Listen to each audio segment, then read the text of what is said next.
I've got a question for you. How many of you have ever eaten at the Cheesecake Factory? Go ahead. It's okay. Don't be ashamed. Raise your hand. I see your hand, sir. I see your hand, ma'am. I see that hand. This is a safe place. You can just admit it, okay? You just say that.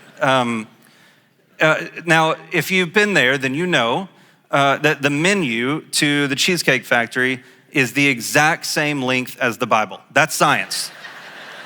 That's just a fact, okay? It's the exact same length as the Bible.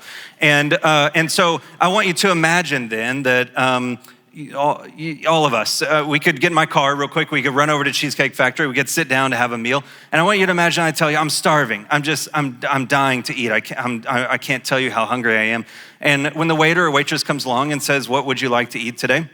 My response might be, I actually have been spending a lot of time memorizing this very, very long menu.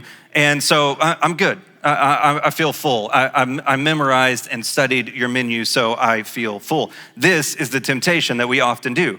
If I could just learn more of the Bible, if I could just memorize more of Scripture, if I could just read it in a better way, then that would make me full. And the truth is that without the Spirit, without eating from the tree of life, this all can still become the knowledge of good and evil. So, of course, we're supposed to memorize Scripture. Of course, we're supposed to read and study. But what we remember in this is that without the leading and the guiding of the Spirit, we are continuing to eat of our own knowledge of good and evil.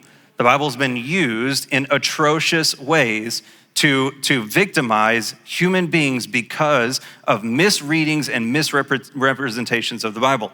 What we need is to remember that Christ is life, and through that, our eyes are open to the truth and the revelation of the Bible. And so our journey then, our walk in Christianity, our goal in mind is to return to the garden with Christ, to return back to that place of living in the garden, living under his authority, not our own.